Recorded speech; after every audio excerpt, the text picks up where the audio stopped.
Welcome to another very special episode of our podcast. I'm here today with Dr. Corinne Devin. Thank you so much for being here with me, Corinne. It is truly an honor, and I am humbled to be part of your podcast and what you are creating in Germany. Thank you so much, Corinne. Corinne, you are a board-certified orthodontist, a United States Navy commander who's currently located in Japan, and you are an international keynote speaker.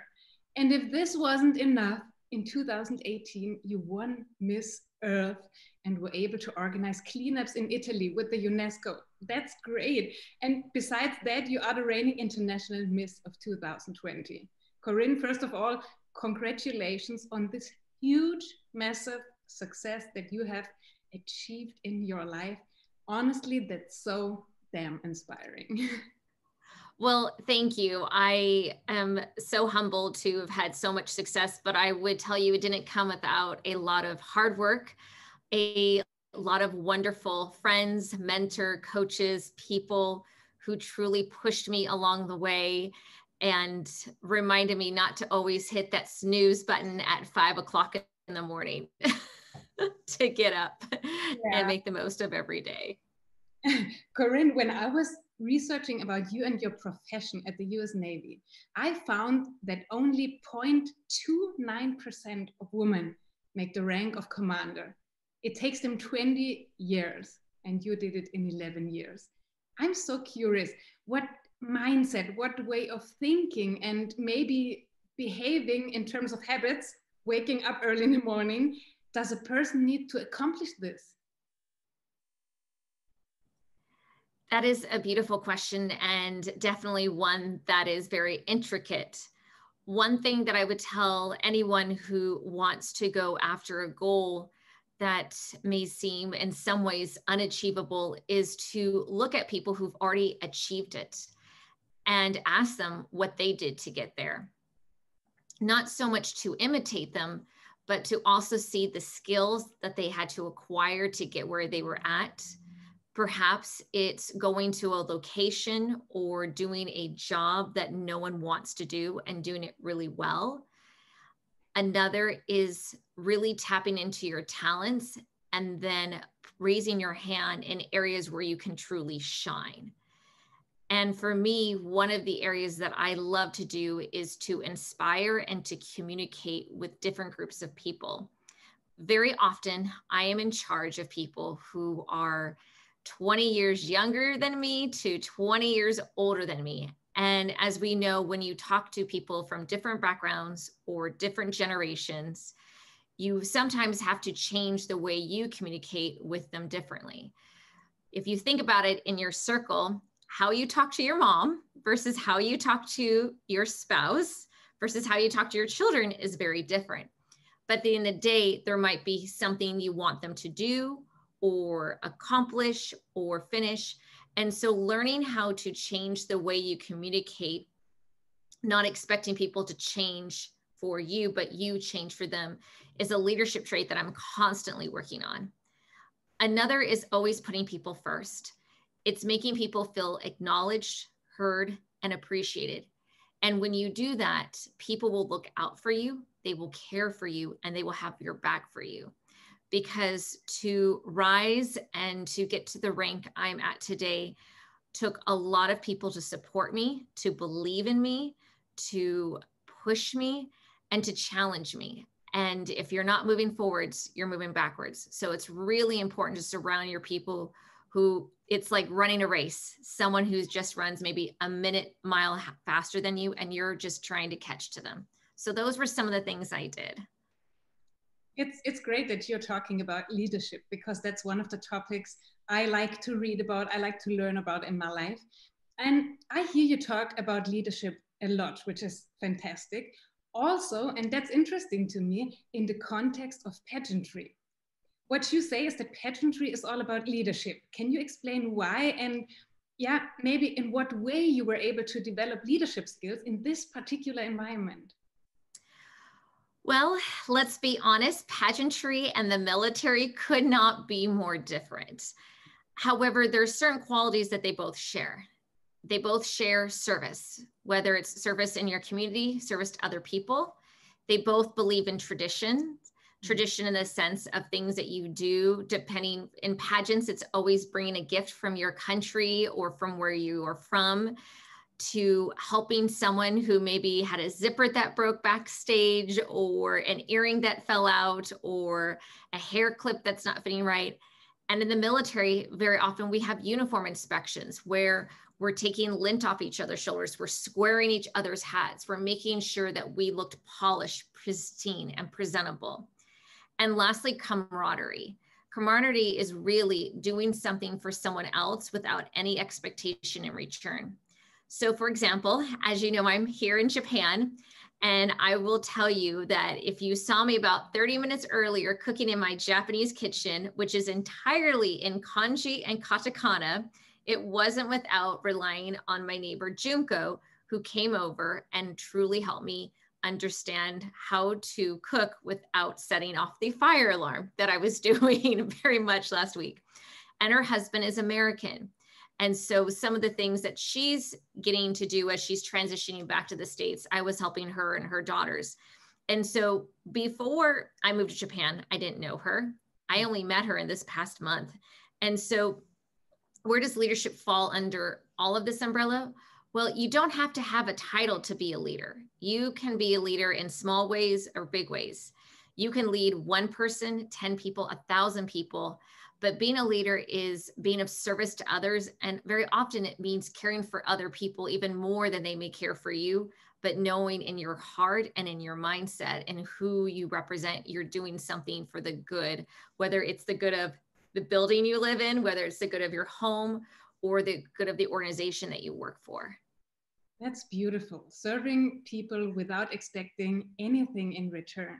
This truly giving unconditionally. That's so beautiful. Has it always been this way, Corinne? What's your for me? story? Yeah. Have you always been giving and serving? It's been an evolution. I would have to say that to serve others is something I learned from my parents. At a very young age, my father would have my brother and I volunteer at different events. So I remembered as a little girl going to health fairs.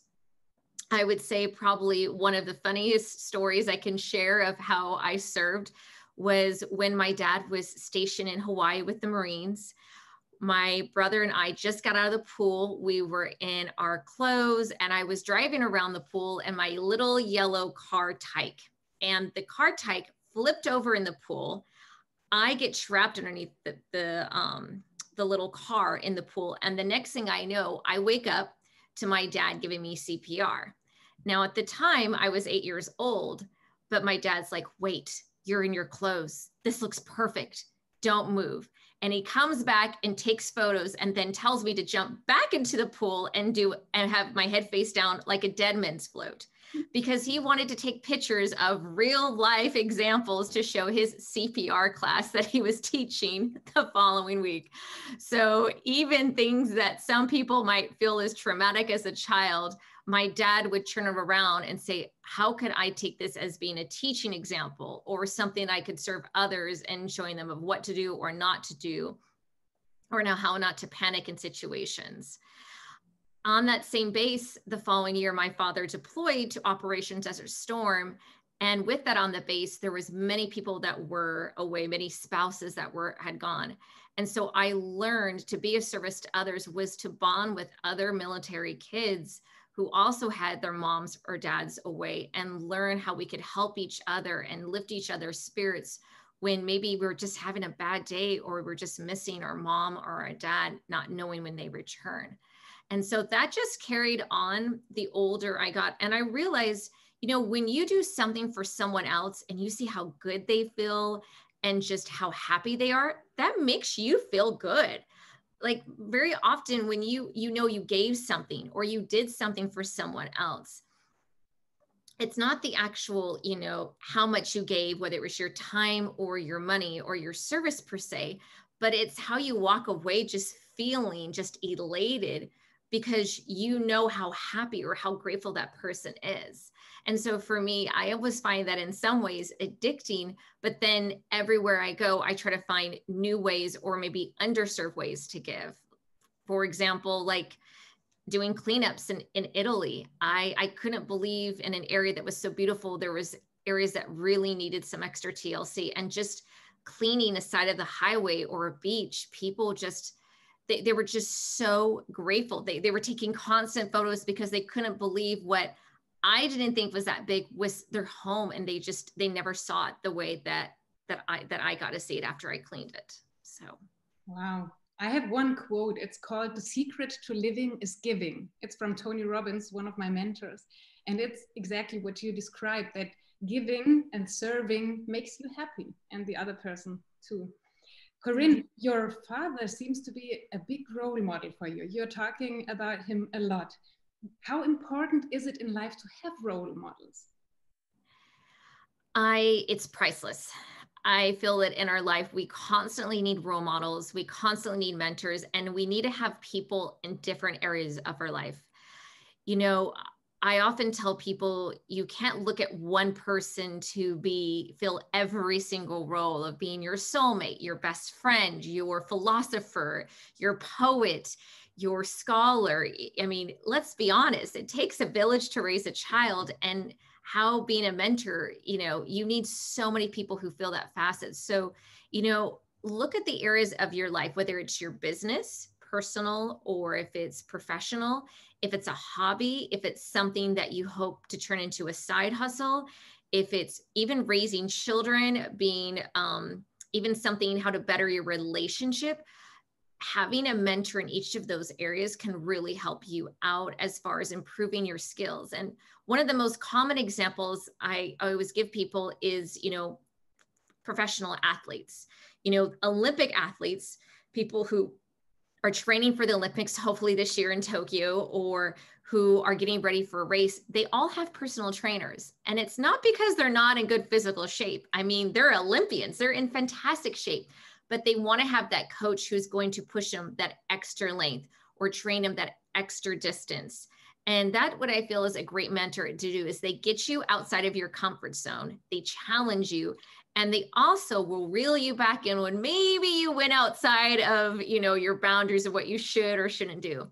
And it's so important to have that introspective so you can really take it to the next level. And you will outgrow your mentors over time. Just, that's just the nature of life. But it's definitely important to be a mentor as well as have those mentors in return. So you are a mentor as well for other people in different areas of life? Yes. So right now at where I work, I am a mentor to all of the female enlisted sailors. So I work for the Department of Defense. These are my views, not the views of the Navy, but they asked me when I first came aboard, because of my friendly nature and always having food in my office and always having the door open, if I would be a mentor. And in that capacity, it's a safe place for another female enlisted sailor to come if she just needs someone to talk to, or it's a place where if she wants career advice. I also have been a mentor for other sailors who want to become officers, or perhaps want to leave the military and go into dentistry. And I also have several mentors that are several people who are orthodontists in my community who I mentored, that as general dentists became orthodontists, as well as some girls and women in the pageant world. And it's definitely a give and take relationship. I love what some of them bring to me, thinking like, oh my gosh, you learned about this, I need to learn about this. Or also for them just to make me think about things in a different perspective. And I really am grateful, because when people take the time to let you know, either when you're wrong or when you misalign, they're taking that time to tell you in order to be better. And to me, that's one of the best part about the mentorship and mentee roles, I find. So good that you're talking about this, because oftentimes we think we are weak when we take support or take advice or take a coach that helps us with something, but in reality, it's a strength. Oh, 100%. You know, when you can let people know that you're vulnerable and that you're not perfect, it makes you more human. And as someone who is definitely a perfectionist by nature, very often when the people I lead get to see me kind of let my hair down or kind of see me just get like frustrated, they're like, thank goodness. They just sometimes laugh because they don't always see that side of me. But it's important because it shows you that you're real, you're authentic, and that you have good days and bad days just like they do. And, you know, sometimes it's nice to know that if, you know, sometimes things just get under your skin just like anyone else, but also to, you know, channel that in a positive, productive way is important too. Wow. Corinne, you seem to be someone who is constantly bringing value to others and someone who's very grateful. Do you see yourself as, how can I say this, as a privileged person? Because I would definitely serving. So I think you must see yourself as someone who is really privileged, right? I see myself as privileged in the sense of I was very lucky that I had parents who really instilled the value of education and service at a young age. But I also feel privileged that I get to wear the uniform and I get to serve a lot of people who can't afford orthodontics. And I get to do it for them for free because they serve our country or their parents do. And so very often, I want people to know if they ever want to pursue that path that I'm here for them, because I was told by a lot of people that I wouldn't become an orthodontist or I would never make it in the Navy. But then I also was told by several people that, hey, whenever you fall down, learning how to pick yourself up is success. Even if it means you have to fail 9,000 times, that one time that you make it, that's success. And so I feel very privileged that I've had failures that have lead into success, but also that I've had wonderful people who have pushed me to have the success I've had today. And I simply want to share it and pass that forward because of what others have done for me. So yes, I do feel privileged in the sense that I get to do that for other people that I meet in my life. And now, and that's the beautiful thing about it, you're helping other, maybe sometimes underprivileged people to become their best self. Absolutely. Whether it's becoming an officer in the military, becoming an orthodontist, a dentist, or that beautiful smile they've always wanted, finding a way to get to yes. And even with my fellow officers, you know, there's always problems or hiccups that come up. And I always take a step back and say, you know, everything is figure outable. And I can't take credit for that. That phrase is from Maria Folio, who's amazing. But I love that because I always tell them it's so easy to say no, but let's figure out how we can get to yes. Let's figure out how we can work a way around it. There's nothing that we can't do. We just might have to be very creative and innovative on how we get there. Corinne, you were talking about failures. That's very interesting to me. Is this something, dealing with failures, is this something that makes us successful in a way? Or what is it about the failures that we all need to learn? Well, let's be honest. If anything in life comes to us easy, we just take it for granted. We don't think about it. But when we don't do well at something, just like if someone says something negative to us, we remember it. It doesn't matter if 10 people said we looked amazing or they admire how we take care of our children or how well we're at our job. If that one person said negative, we remember that. We almost hold on to it like it's for dear life for some unknown reason, like we failed. But the reason why it's important to at least recognize areas where we struggle is that the fact that we can set goals for ourselves to improve, that we can look at that failure as not as a failure that we can't do it, but more of as an obstacle of opportunity that we can maybe overcome. And a lot of research that I've read out there, and this is also true when it comes to goal setting or areas that we know we're afraid to fail, is that when we take steps in a positive direction or in a direction, even if we fail, like let's say it's doing a pull-up and we can't bring ourselves up, but the fact maybe if we get on a step and we can get halfway up, that momentum of getting closer and closer to our goal will actually send dopamine hits to your brain that will lead you to success. And so that's something I really want to stress to people, is that even, in the military where I work with special forces, I'm not in the special forces, but I have many colleagues who do.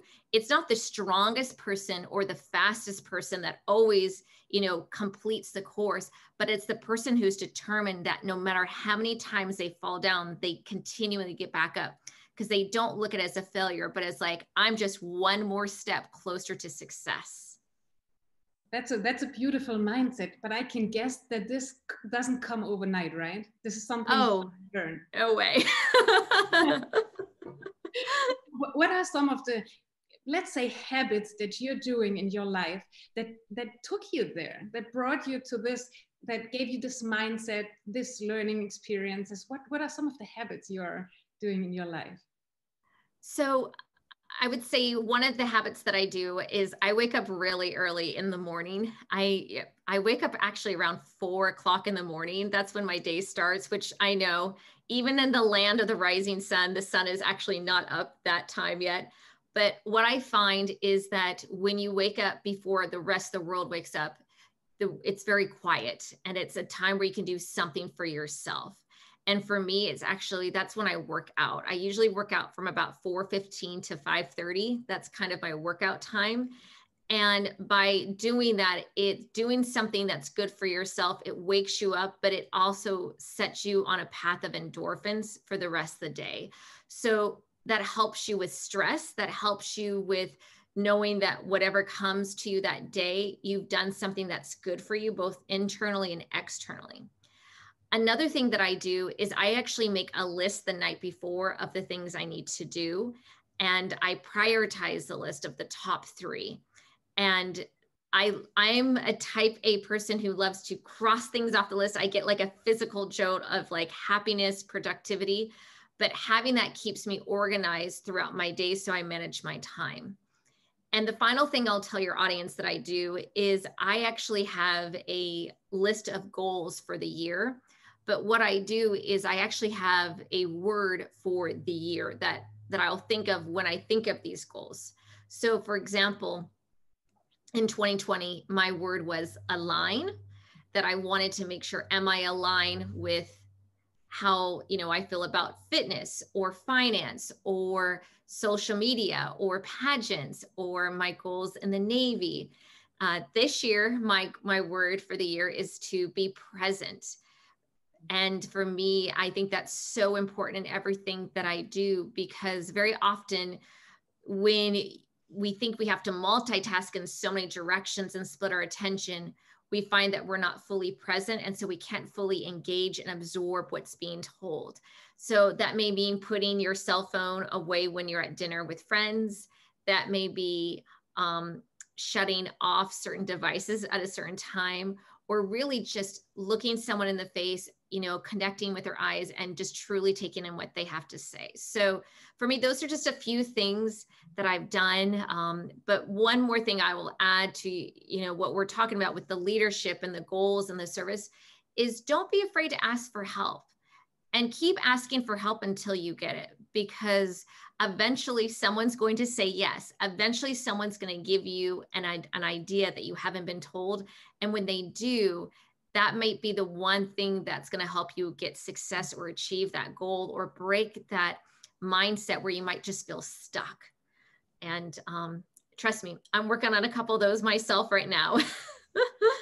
So what you're saying basically is you have a morning routine, you have an evening routine, and you are setting intentions for your day and for your year. So setting intentions is something that makes us achieve our goals. Is it something that we need in our lives? 100%. And even if the goal is a huge goal, like let's say your goal is to publish a book or get into dental school, then it's important to break that goal down into bite-sized pieces. If it's getting into dental school, you have to take an entrance exam, you have to take certain courses, you have to get letters of recommendation. And if you're taking this all at once, it can feel so overwhelming. And so maybe it's breaking it down and being like, okay, this week or this month, all I'm focusing on is the letters of recommendation. That's all I'm focusing on. And then just breaking things down and putting dates and midi deadlines. It's no different than someone who wants to lose, let's say, 20 pounds.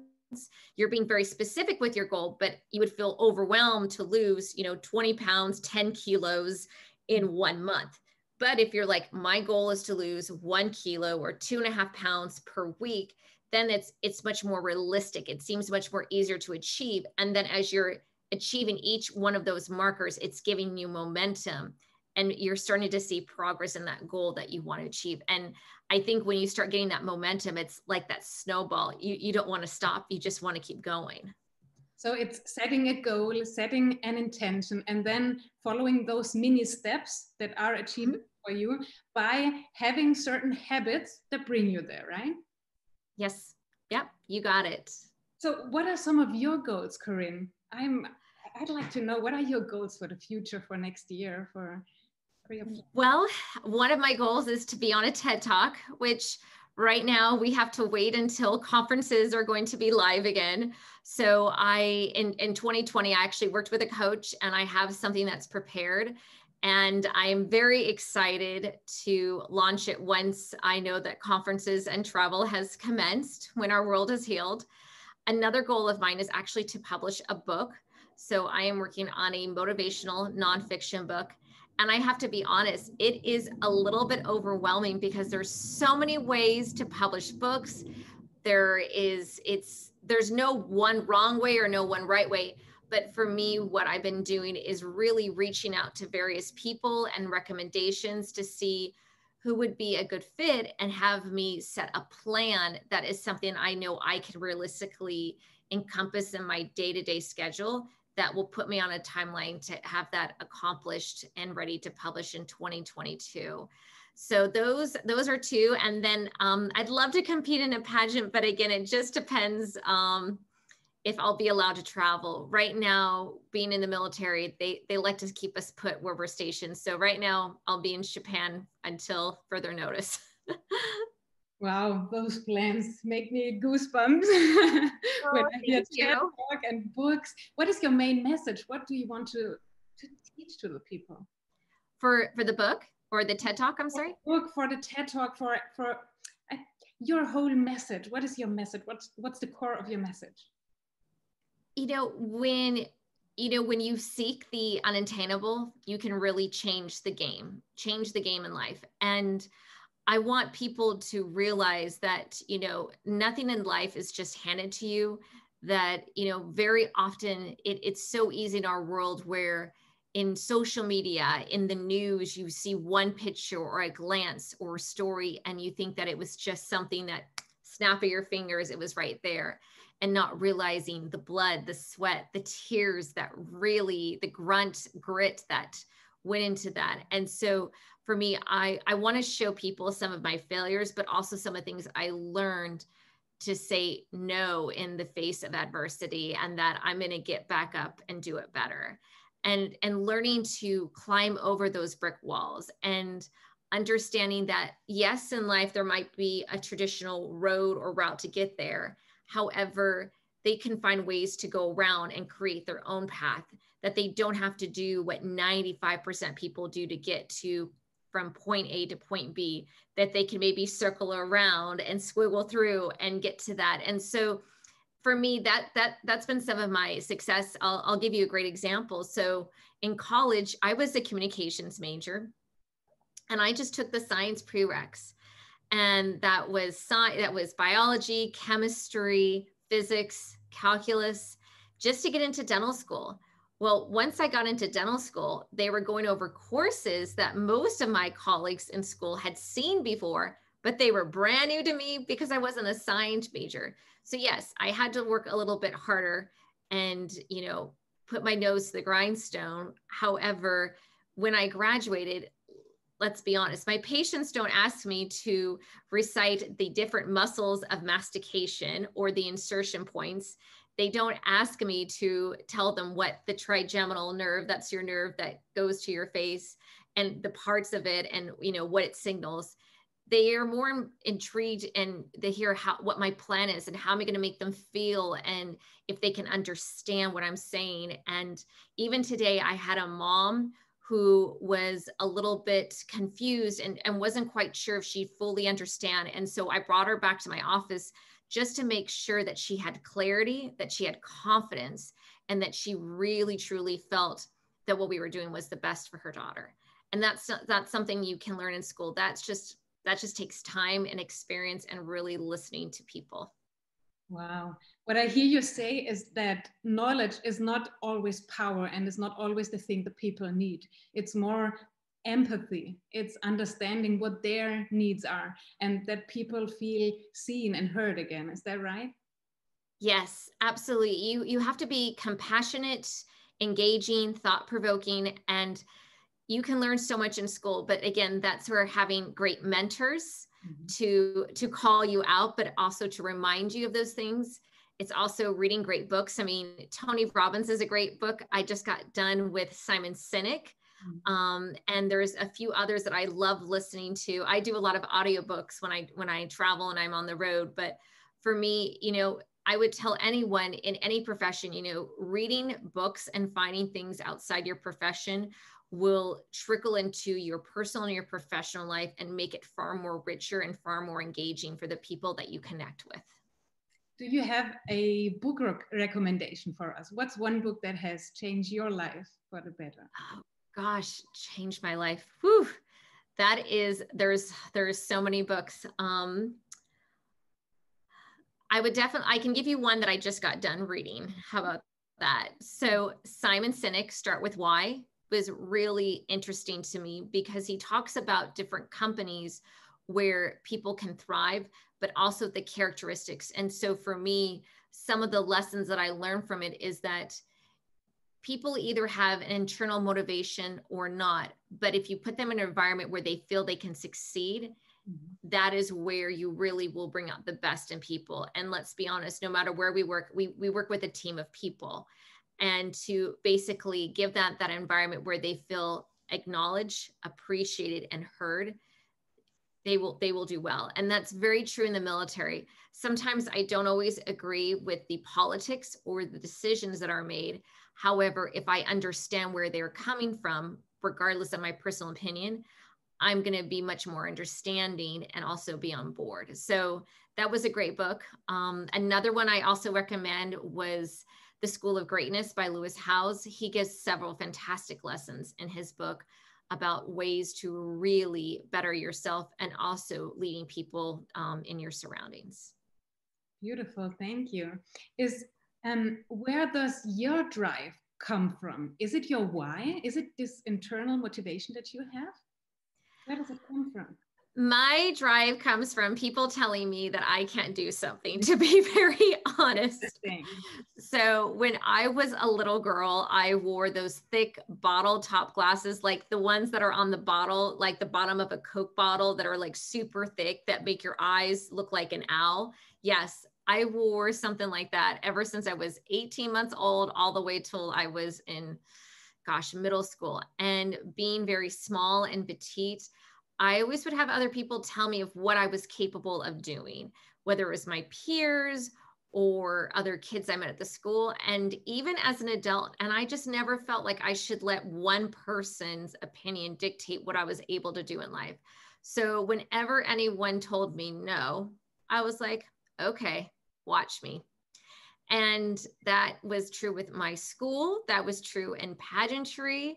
That was true in the military. If you told my 8-year-old self that watched my father leave for the Middle East, that 20 years later, I would be doing the same thing and the same job, I would just be telling you there is no way. Well, never say never. And so I feel really blessed. I volunteered to go to the Middle East. I volunteered to join the military. I raised my hand to have a scholarship, have paid for dental school. So it's that for me has been my drive, is just pushing myself when others seem to want to put limits of what I can do. And I didn't want other people to determine what I could do with my life.